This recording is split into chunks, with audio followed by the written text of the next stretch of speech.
Каждый день новые вызовы, новые темы, новые вопросы, на которые нужно ответить. Подкаст «Айна». Мы начинаем. Кеш жарық құрметті көрермендер, бұл Айна подкаст және оның жүргізушісі Мақсұт Насибулов. Бүгін біз жаңа лизингтік жүйемен берілетін автокөліктер бағдарламасына көңіл бөлетін боламыз. Студиямыздың қонағы журналист, кәсіпкер, қазіргі Қазақстандағы көлік саудасы саласының сарапшысы Санат Нұрбай, және де сол лизинг бағдарламасымен көлік алғысы келетін азамат және де журналист Бердібек Қабай. Кеш жарық.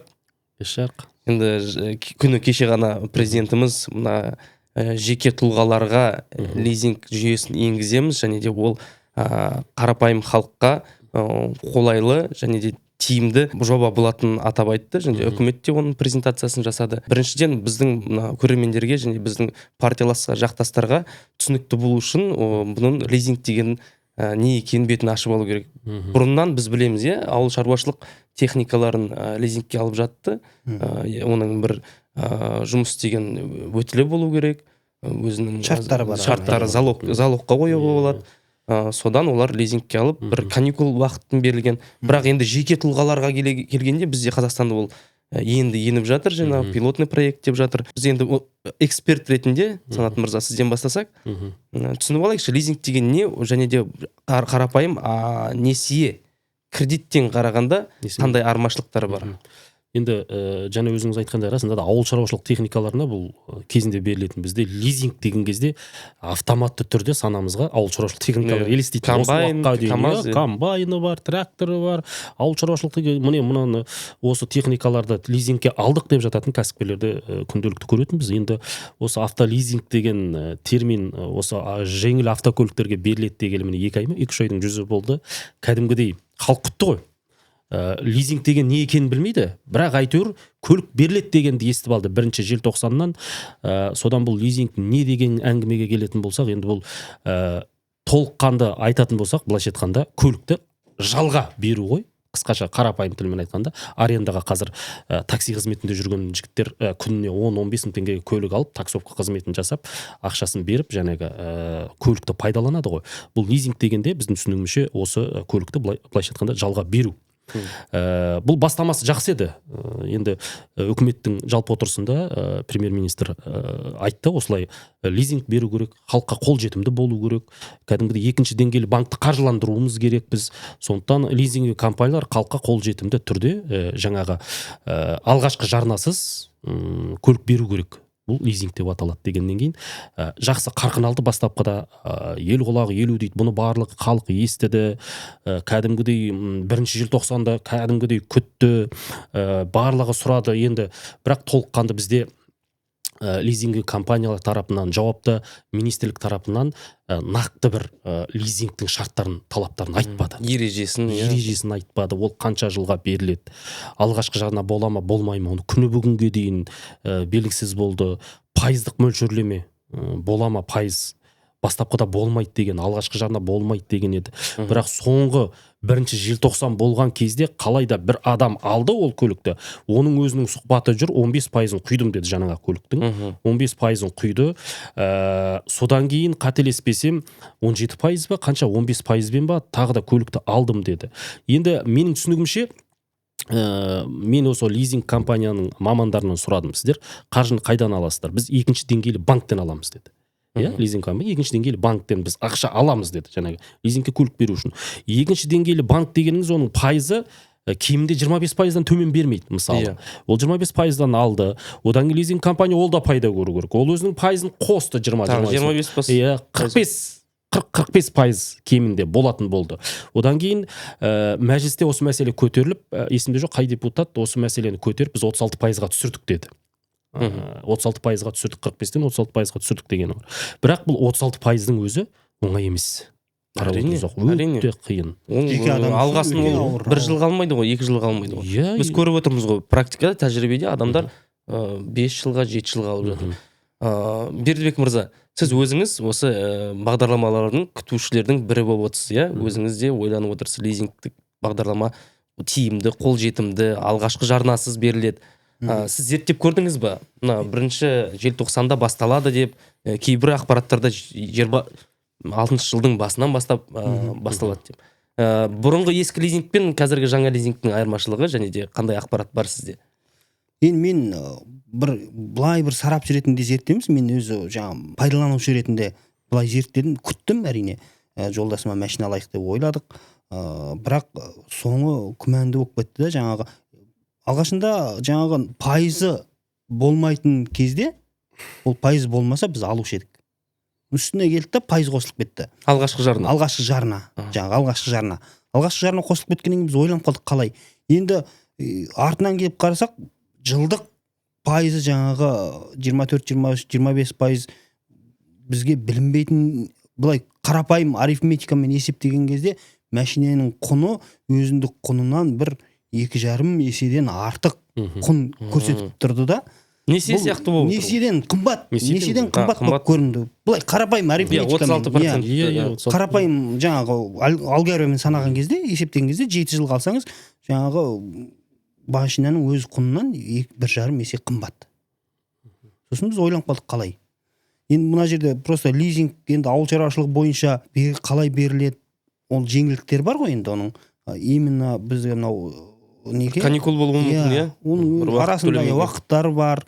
Қандай да бір жағдай, мысалы, кешіріледі олардың несі, қандай да бір катастрофиялық жағдайларда оның лизингтің жаңағы пайызы несі кешіріледі. Менде мынандай бір күмән сұрақ бар. Санат, сіз зерттеп көрдіңіз бе? Мен сізге сұрағым. Көлікте лизингке алып алдым. Ертең ол сынбайды емес, темір болғаннан кейін сынады. Сол жағдайда не болады? Оны мен салоннан сұрап көрдім әрине, бірақ олар да айтпады да маған. Енді оны сұрақты мен де сұрадым. Енді ол көлік болғаннан кейін, мәселен сіз 3 жыл қалсаңыз, 1 жыл енді қазір біздің халық жетіскеннен барып лизингті алмайды, ол халық таксовка қызметімен әйтеуір жабам. Көбінесе жұмыс істейтіндер қалталы адамдар, ақшасы барлар лизингке ұрынбайды. Сондықтан осы сұрақты заңдылық, ол заңды сұрақ. 1 жылда ол такси қызметінде жүрген, қазір көліктердің сапасын білесіз, 1 жылда не болады ол мысалы. Оларға айтқанымызда, егер сіздің көлігіңіз 1 жылдан кейін ұнамаса, келіп қайтарып, басқа көлікті алып кетуіңізге болады дейді. Содан мен сұраймын, ал жарайды, мен алдым мына көлікті, 1 жыл жаңағы 150 мың ба, 200 мыңға төлеген, ай сайынғы төлейтін төлемім бар ғой. Ол ақша қайда кетеді? Ол ақша компанияда қалады дейді. Сіздің 1 жыл істегеніңіз, немесе 2 жыл айдауыңыз мүмкін. Одан кейін дейін мен жарайды, енді ол көліктің қосалқы бөлшектері тозбай ма, оның дөңгелектері тозбай ма, басқа жерлері шаршамай ма, сырып алмайсың ба көлікті, ұрып алмайсың ба, осылар қалай есептеледі десем, тағы да ол жерде нақты бір тұшымды көңілге қонарлық жауап болған жоқ. Ол әрине сіз алдыңыз ғой көлікті, ол сіздің мойныңызға, ол жерде оценщиктер болады, оның барлығын есебін шығарады, құнын шығарады, құнын барлығын сіздің мойныңызға іледі.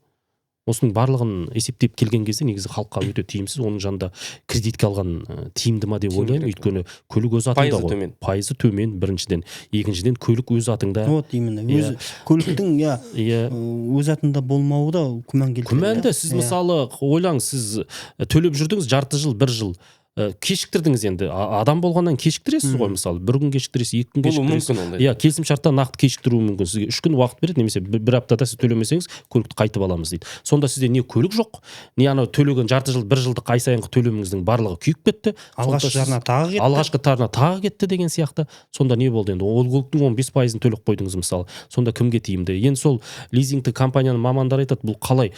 Мәселен дейді, сіз мысалы бір көлікпен жүрдіңіз, көлігіңізді сатып жібердіңіз. Әзірге сізге көлік алуға қажет емес. Көлік алу қажет емес. Сіз келесіде бізден лизингқа, арендаға көлікті алып кете бердіңіз дейді. Мысалы, ақша төлеген ақша қалады, келіп қайтарып береді. Мысалы сіз күнделікті әр жерлерге барасыз, таксимен жүру тиімсіз, сондықтан сізге көлік тиімді болады. Осы мақсатта келдіңіз, қалаған көліктіңізді таңдадыңыз, алып кете бересіз дейді. Менің ойымша бұл жаңа ғана Европалық елдерде, дамыған елдерде бар ондай. Әлемнің 80% елдерінде осындай жүйе бар екен дейді. Бірақ оларда бастапқы жарна жоқ екен. Бердібек мырза айтып отыр ғой, бастапқы жарна сұрап жатыр деп. Бірақ нақты айта алмаса да. Мен ойлап отырмын, қазіргі таңда таксиде қызмет жасайтын азаматтар көптеген компаниялар бар. Олар бүгін 1 аптаға мына машинаны алады. Келесі аптаға, бірақ дегенмен де оның қосалқы бөлшектерін, жаңағы ремонтын, сервисін сол көлік иегері жасайды, иесі. Менің бірнеше танысым бар, өзінің 2-3 көлік алып алып, жаңағы бірінші 2 машинасын арендаға береді соны. Ремонтын жасағанда өзі, өйткені ол оның иелігіндегі Мгм. көлік. Мгм. Немесе 50-50 болып Мгм. бөліп, енді бұл жерде мен әділеттік бар деп ойлаймын. Мгм. Өйткені 50-50 болса, Иә. көлік мініп жүрген арендатор ол кішкене көлікке қарап жүреді. Мгм. Күніне Жауапкершілік төлей ма, болу үшін ғой, аптасына өздері келісімге келеді. Мгм. Ал бұл жерде иесі жаңа автокомпания болса, Мгм. автосалон болса, Мгм. ремонтын сен өзің жасасан, Мгм. ол қанша есе. Оны бұл жерде қарапайым халыққа менің түсінігімше, менің зерттеуімше қазіргі жағдайда лизинг деген тиімсіз. Біз оған дайын емеспіз әлі, меніңше. Әлі піспеген тұстар өте көп. Сақтандыру полистерімен әлі нақты бір қанша пайызы төленеді. Бізде мысалы сақтандыру полистары ары кетсе бір 2 миллион ба, мысалы көлік жарамсыз болып қалған жағдайда ол жаңағы көліктің құнын кім төлейді мысалы. Одан кейін жарайды каска, сақтандыру полисті алайық біз. Мысалы каска мынандай мәселе бар. Бізде қазір кредитке көлік алып жатыр ғой барлығы. Сонда көп маған азаматтар шыққан кезінде каскамен сақтандырылған, жаңа салоннан көлік алады. Көлікке жол көлік оқиғасы болды, көлік жарамсыз. Ондай жағдайда каска сақтандыру толық 99% көліктің шығынын жаңағы көтеріп беру керек. Өйткені касканың шығыны да төлейтін жарнасы да оңай емес, иә, төлейсіз. Бірақ біздің сауатсыздығымыз халық келісімшартта анық жазылған каска сақтандырмайды. Қашан сіз егер белгілі бір таксопаркке жаңағы Индрайвер, Яндекс сияқты таксопаркқа тіркелген болсаңыз, сізден сақтандырудан бас тартады деген пункт бар. Көрдіңіз бе? Ал каскада ол мысалы жаңағы такси қызметінде жүрген ол қауіпті ғой. Ол күні-түні рисковать еткісі келмейді. Оған жаңағы шығынын өтеп бергісі келмейді. Өйткені такси қызметінде жүргеннен кейін сен бір ай болмаса да жылына бірнеше рет жаңағы жол көлік оқиғасы болуы мүмкін. Сондықтан да олар осындай пунктті қосып қойған. Сөйтіп біздің талай азаматтарымыз каска сақтандырады ғой деп хабарласқан кезде жаңағы сіз такси Яндекс немесе Индрайверге тіркелген, сондықтан да бас тартамыз деп талай ұрынып қалды. Мысалы мен қалай, бұл жерде әділетсіз, мен қалай Индрайверге тіркелмеймін? Мен мысалы Семейге, Алматыға жүрем кейде. Жалғыз жүріп бара жатқан кезде мен құр жүрмеуім керекпін. Попутчик алып кетуім керекпін. Сол мақсатта мен Индрайверге тіркелем. Сіз де тіркелгенсіз.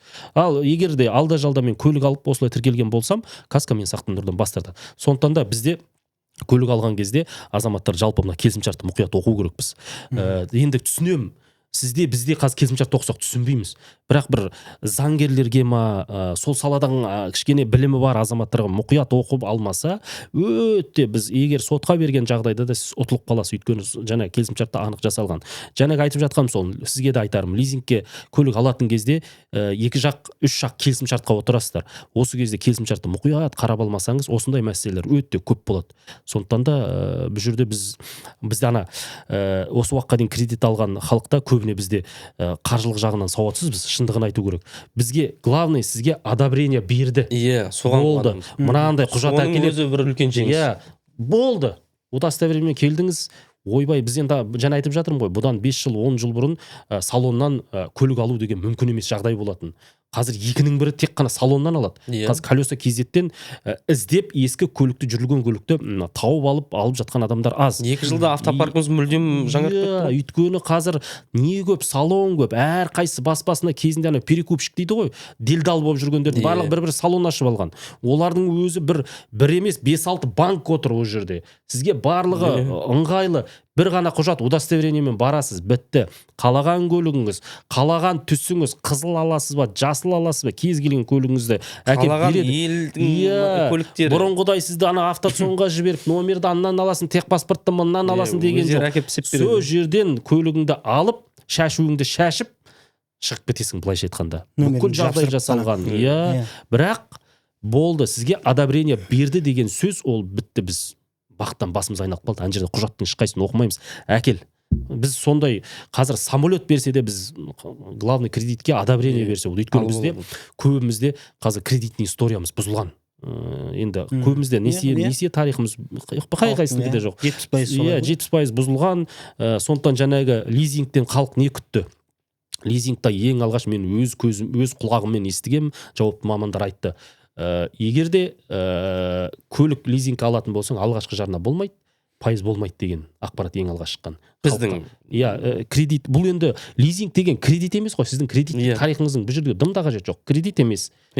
лизинг. Иә, бұл Лизинг болғаннан жеке бөлек не ғой, договор ғой. Иә, Банкке жеке келісімшарт, банктың бұл жерде қатысы жоқ. Көлікті сен өз атыңа аударып жатқан жоқсың. Көлік лизинг компанияның атында тұр. Сондықтан да бұл жерде болды. Кредитный историяңа қарамайды деген ең бірінші фишка болды. Біздің адамдардың қазір әсіресе такси қызметінде жүрген адамдардың көбінің қазір қарасаңыз, Каспий номеріңді айтшы десең, әйелінің басқа біреудің номерін айтады. Ол айдан анық. Олар кредитный история, төлем қабілеті қаралмайды деген кезде олар кетті. Болды. Осыны аламыз. Бірінші желтоқсанды күтеміз. Бұл керемет дүние болайын деп тұр деп халық күтті. Ал жеме-жемге келгенде бірінші желтоқсан емес, бүгін 11 желтоқсан кім көлік алды? Маңайларыңыздан сұрастырыңыздаршы. Кім көлік алды? Біреу алды ма? Лизингпен көлік алды деген адамды маған әкеп беріңіз. Алайын деп ойланып жүрміз ғой. Алайын деп ойланып жүрсеңіз, барып көріңіз. Ережесі айтылмаса қалай аласыз енді? Нақты ереже. Мен жаңа сақтандыруды сұрадым ғой, сөйтсем жаңағы бұрынғы біздің кейсте бар, жаңа каска аласың, одан ары қарата сот болады деген сияқты көп күмәнді дүниелер айтып кетті да. Сосын ойланып қалып қойдым. Олар сонда ресми ақпарат беріп жатыр ма автосалондарда? Қалай? Әлде жоқ, каска аласың, бүйтесің, сөйтесің деп нақты ақпарат па әлде? Бұл жоба әлі бастаған жоқ, бұл пилотный проект, басталғанда нақтысын айтамыз, бірақ мұндай условиялар болуы мүмкін дей ма? Енді ол мен нақты айтып отырмын ғой, лизинг алған адамды да көрген жоқпын. Нақты ережелерін де көрген жоқпын. Сондықтан мен о баста сұхбаттарда да айттым. Соған біз талай тікелей эфирде дебаттарға бардық. Осыған жауапты мамандар да келді. Лизинг компанияның да мамандары, министрлік өкілдері де келді. Оларға да сұрақты қойдым тегінен. Давайте қарапайым тілде, ешқандай банктың терминісіз түсіндірейікші. Халыққа түсінетін. Халыққа оның басын қатырмайық. Онсыз да басы қатып жүрген халықтың басын қатырмайықшы. Қалай болады? Нақты қай көліктер беріледі? Біздің өзімізде құралып жатыр ғой қазір. Қытайдың Черриде құралып жатыр, Хавайлда, Чанганда құралып жатыр. Осы көліктер ғана алына ма? Алынған жағдайда жаңағы бізде мынандай бар салонда. Егер қолма-қол ақша қалсаңыз 10 миллион. Несие кредит қалсаңыз 15 миллион деген сияқты. Мысалы жарнамада шақырады. 13 миллионнан 10 миллионға көлік құлады бағасы. Ойбай, көлік арзандады деп баға жетіп барады. Егер сіз қолма-қол ақша алсаңыз, жаңағы баға, кредит қалсаңыз 15 миллион. Оның қосылатын сыртында қаншама пайызы бар.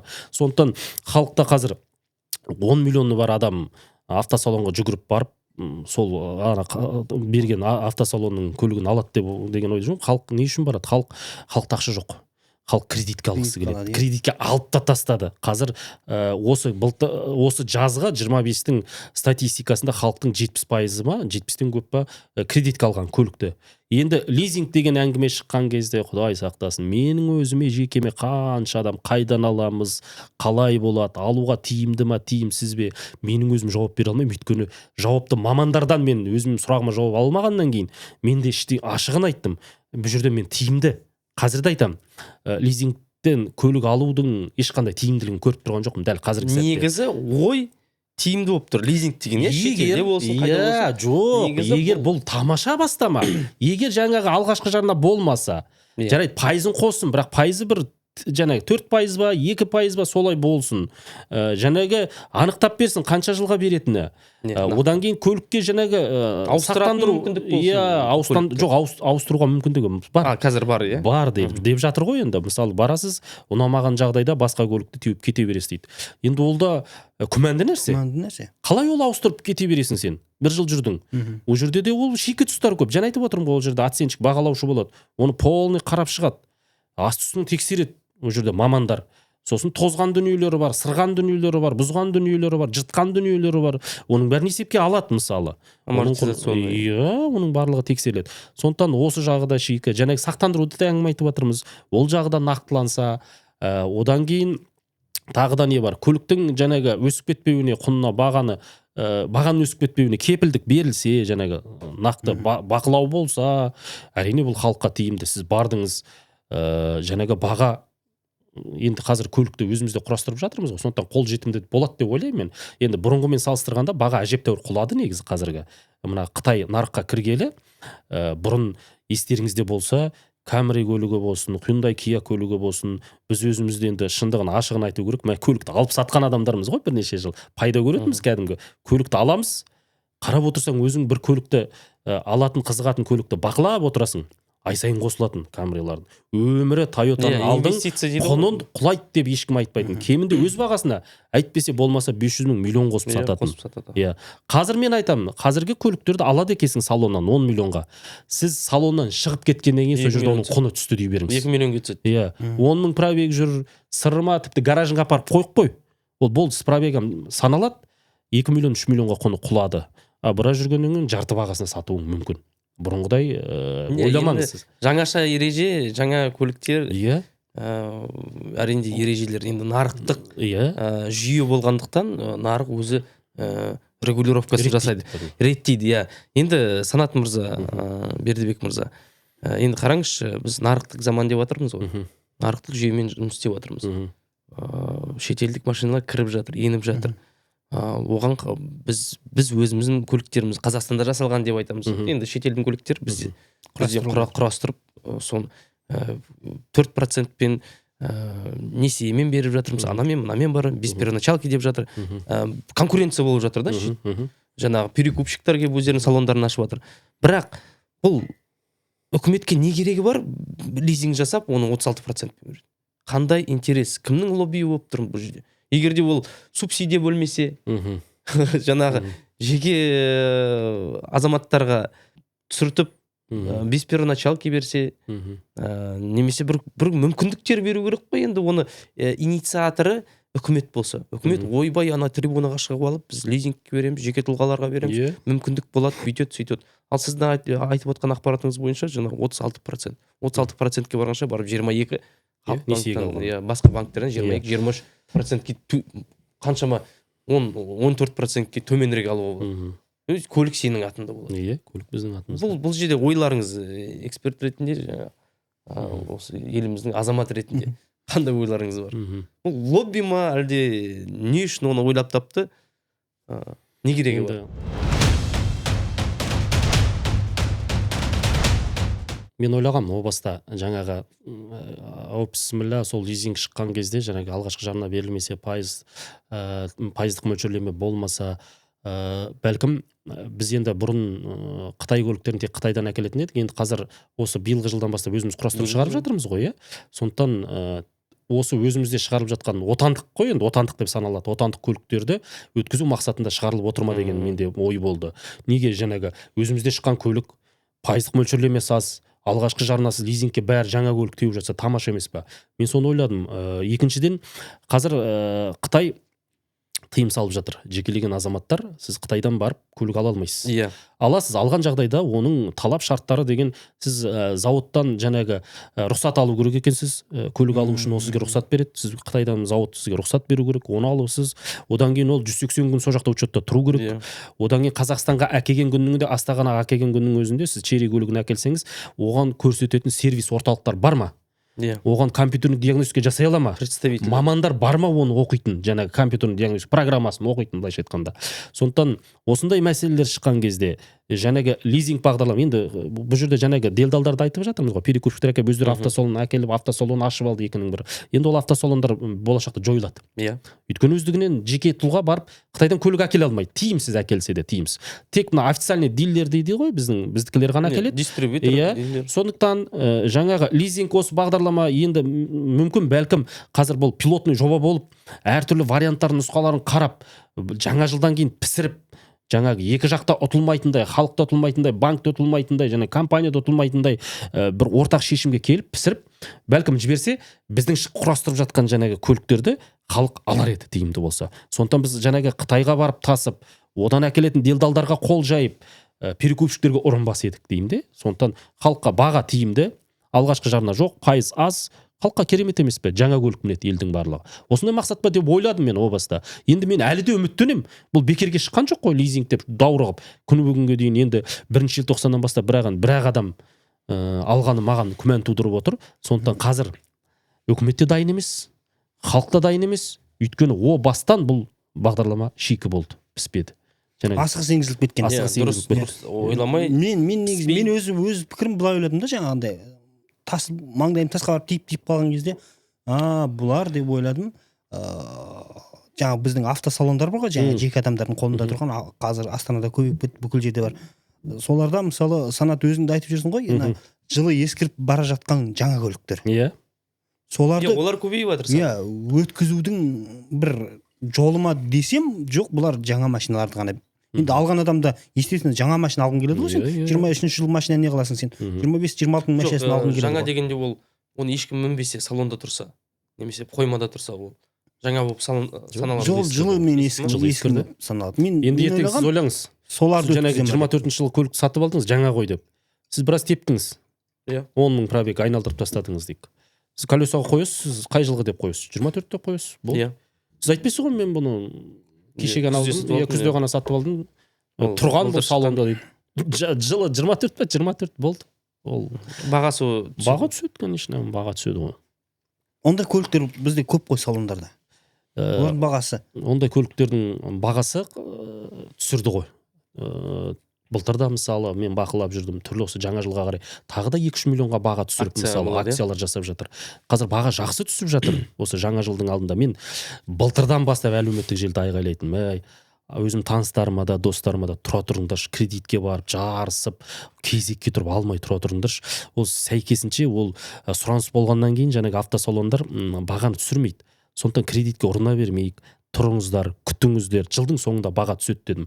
Естеріңізде болса, Кобальттың бағасын алып, Кобальт деген көлік алды 8,5 миллион. Солардың бағасы қазір 5,9, 5,8 миллионға дейін түсті. Қателеспесем 5,9 миллионға дейін түсті. Енді сіз ойлаңыз, жарайды ал полный комплектация деп айтады, ол жерде Кобальтта комплектация дейтін комплектация, титановый диск па, тағы бір-екі, кәне айырмашылық мысалға айтқанда. Соны 8,5 миллионға алған ағайындар бар. Иә. 24%-пен алған ағайындар бар. Иә. 8,5 миллионға. Енді сол енді қазір қараңыз, солар 6 миллионнан тұр ғой. Енді сәл арасы жарты жыл жүре тұр. Енді 6 миллионға алсаң тамаша емес па мысалы? Қазірге 8 миллионға алған қандай, 6 миллионға алған қандай. Осындай мәселелер бар. Сондықтан қазір баға жақсы түсті. Қарап отырсаңыздар 2 миллионға, 3 миллионға баға құлады. Және де бірнеше мысал келтірдім ғой, енді кезінде баға аспандай беретін еді. Қазір ондай мәселе көріп тұрған жоқсыз. Қазір колесо кезетте де мысалы жап-жаңа Кобальттың да, Қытайдың көліктерінде мысалы өзімде таныстарым бар. 9 мың жүрген, 10 мың пробег жүрген Хавайлдар салонда 10 миллион болса, соны 6 миллионға алып жүрген ағайындар бар. Черитте солай мысалы 3-4 миллионға. Жап-жаңа көлік қой былайша айтқанда. Нарық өзінің ережесін енгізді. Ережесін енгізеді. Басқа нұсқа жоқ, басқа вариант жоқ. Өйткені бағаны қалай дегенмен де Қытайға рахметті айту керек шығар. Өйткені кезінде құтырды ғой. Алыпсатарлар бағаны қалай көтерді. Ойбай, мына Армения, Грузиядан қанша көлік әкелді, қаншама пайда көрді мысалы. Енді олардікі де еңбек қой. Ол алыпсатарлар туралы мен ешқандай жамандап тұрған жоқпын. Олардікі де еңбек, шетел асады. Күні түні 24 сағат ұйықтамай колесо кезетте аңдып отырады, ол көлікте барады, жаңағы жөндейтін жерін жөндеп, былайша айтқанда бояйтын жерін бояп, сізге дайын күйінде әкеп береді ғой көлікті былай. Енді ол да құжаттарын етеп, сіз мысалы отырдыңыз, есік алдыңызға әкеп берді, дайын көлікті алдыңыз мысалы. Олардың да еңбегін жоққа шығармаймын. Жалпы айтам, сондықтан Қытайға рахмет айту керек, бағаны құлатты. Кезінде сол кезде маған айтқан, сен баға құлайды деп айғайлай бересің, Қазақстанда арзандаған нәрсе көріп пе едің, басқасы. Көлік қашан арзандап еді деген болатын. Ертегі сияқты болған былтыр. Қазір не? Қазір менде мынандай бір жаңағы тағы да сұрақ қой, тағы да. Жаңағы мен лизингқа көлік аламын деп ағайын туыстың арасында ойбай сөйтейін деп жатырмын деп, енді пікір білу үшін ғой, халықтың, адамдардың пікірін білу үшін, ұрынып қалмайын деп сөйтіп сұрастырған кезде, адамдар айтты, сен алсаң Қытайдікін аласың ғой. Қытайдікін ертең сен лизингқа алып аласың, ол бір жылдан кейін сынады, қыста от алмайды, ручкасы үзіліп кетеді, тормозы сынып кетеді деген жаңағы осындай көп сұрақтардан кейін мен тоқтап қалдым қазір расымен де. Лизингті қазір алдында басталған кезде алайық деп жолдасымыз екеуміз кәдімгідей бір қызығушылық болып қазір тоқтап қалдық. Бүгін қайтып қалдық та. Жалпы сапасы туралы не айта аламыз Қытайдың? Енді Қытайдың көліктерінің барлығын жамандауға болмайды. Енді ол қанша айтқанмен жаңа, ол жаңа. Қанша айтқанмен де осы біздің нарыққа кіргелі 2 жыл болды ма, бір қатар көліктерді алып күні бүгінге дейін теуіп жүргендер бар. Біздің нарыққа кезінде осы Kia, Hyundai'лар кірген кезде де сондай бір күмән болған. Қалай болады екен?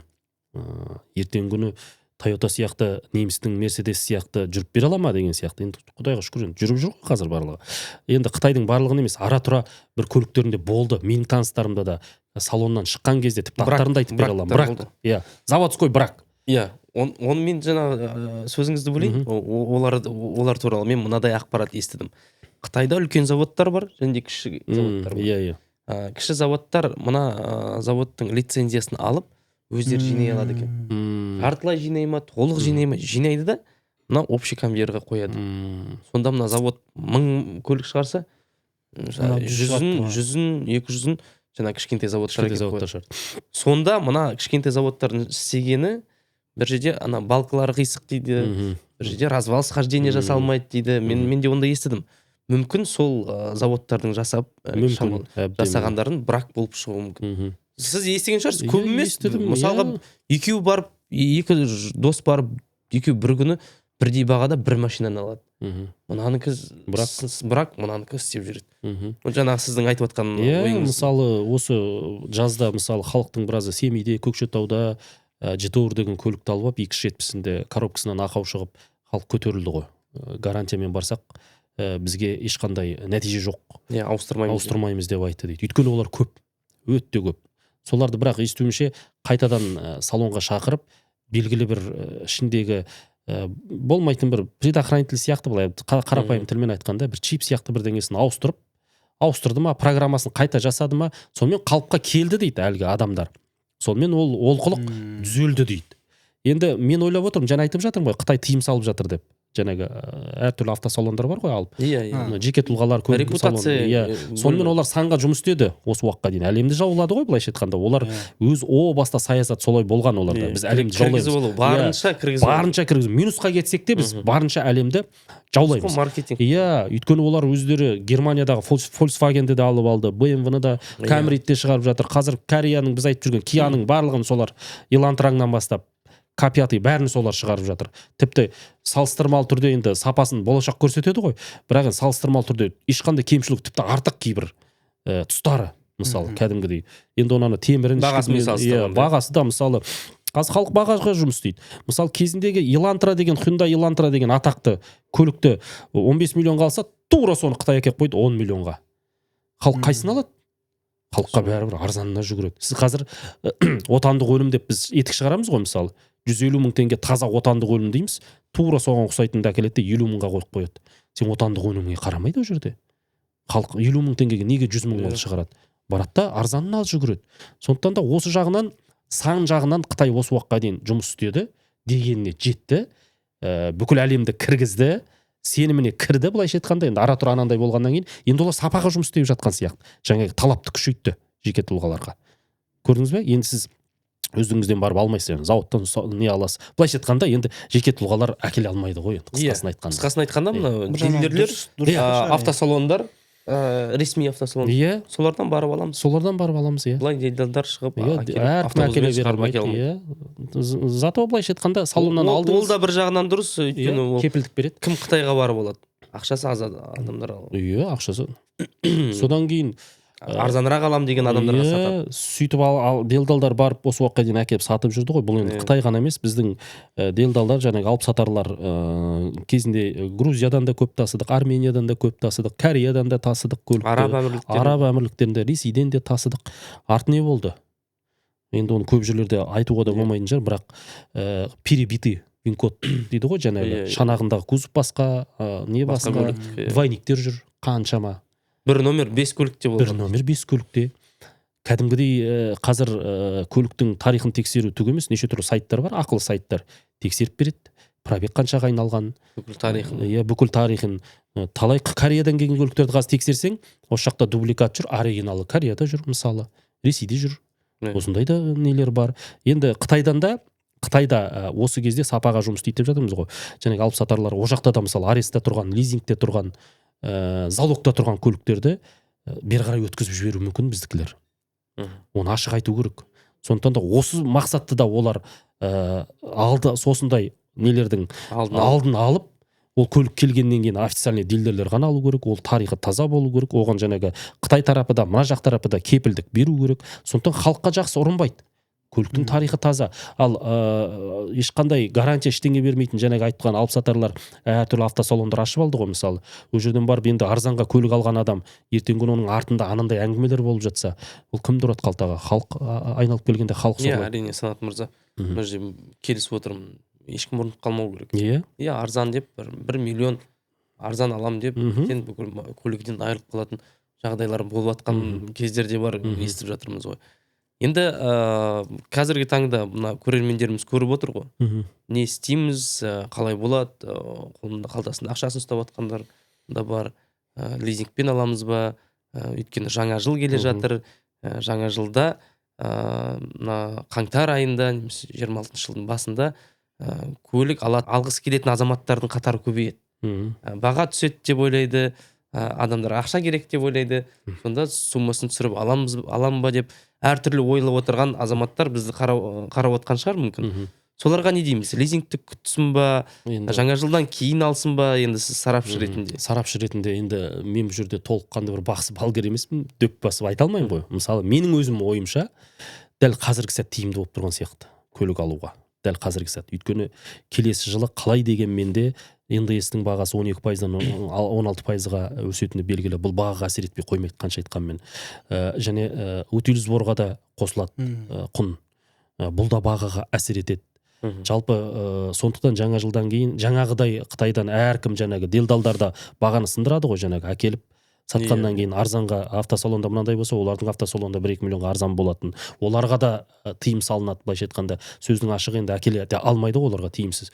Осының барлығы әсер еткенде жаңа жылдан кейін қалай дегенмен де менің ойымша біраз көліктің бағасына әсер етеді. Сондықтан конкуренция азаяды. Иә, конкуренция азаяды. Иә, сондықтан менің түсінігімше көлік алуға дәл осы жаңа жылға дейінгі аралықта қазір өте тиімді болып тұрған сияқты. Лизингті күтіп отырмай, ол лизинг бола ма, болмай ма, ол да бір екінші мәселе. Менің ойымша енді үмітім болады деген ойдамын. Болса да жаңағы біз айтқан талаптар, олқылықтардың орны толып берілсе, әрине халыққа тиімді болар еді. Бірақ енді ол лизинг болады, баға тағы да құлайды деген ертеге мен сенбеймін. Баға енді бұдан артық құламайды ау, түспейді ау деп ойлаймын, менің өзім ойым осы. Ол құлайтын межесіне жетті. Жетті, межесіне қазір жетіп тұр.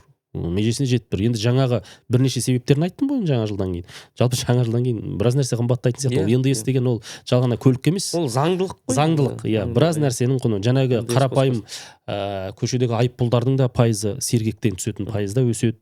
Сақтандыру полисінде бағалар өседі деп жатыр. Өсіп те кетті, қателеспесем 100 мыңға дейін. Сондықтан осының барлығы сайып келгенде, жалпы болашақта менің өзім ойымша әр жерде айтып жүріп, көлік алу тиімсіз, көлікпен жүру тиімсіз болып бара жатқан сияқты. Өйткені сіздің страховкаңыз 100 мың, 200 мыңға шығып кетсе, енді адам болғаннан, пенде болғаннан кейін таксисттер күні-түні жүреді, олар сергекке штрафқа түспей тұрмайды.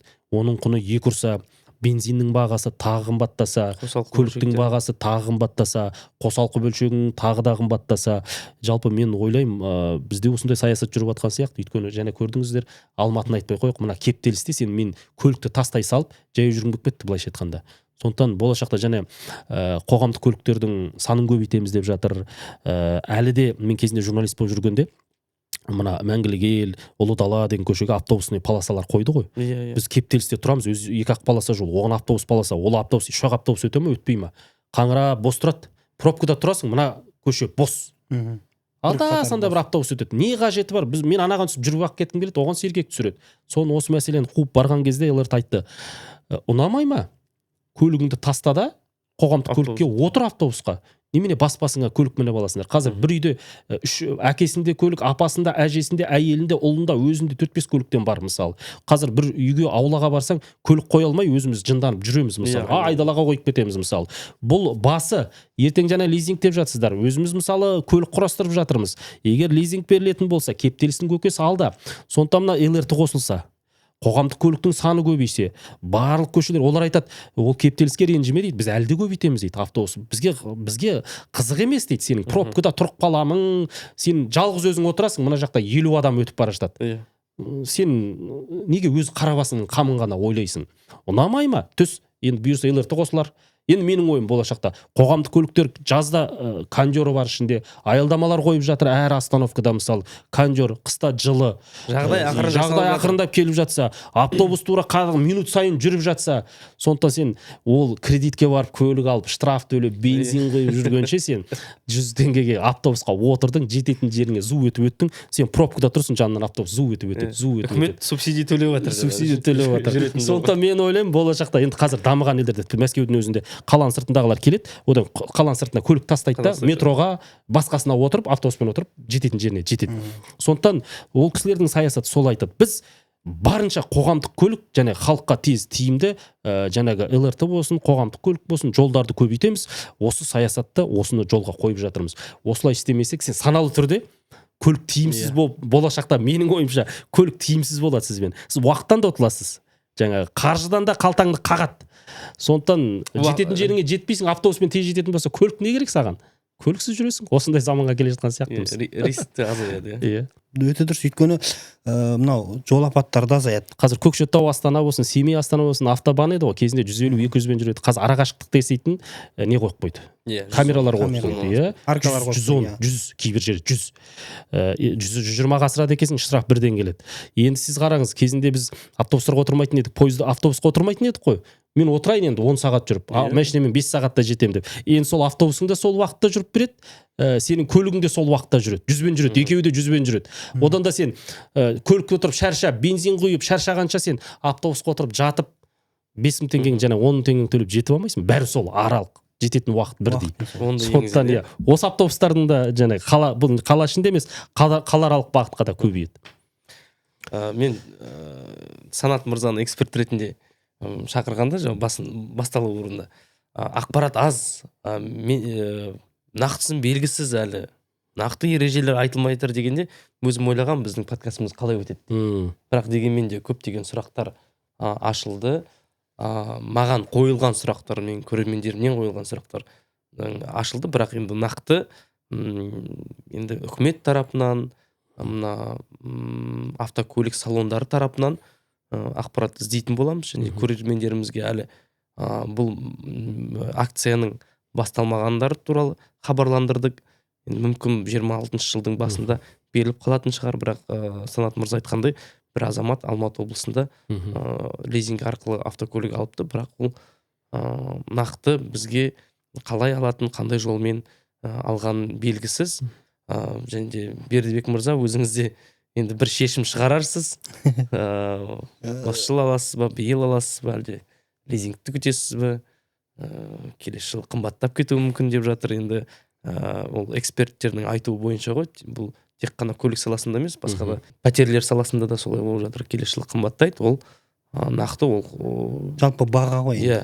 Ол НДС көтерілгесін 12-16-20% қосу керек сол бағаға.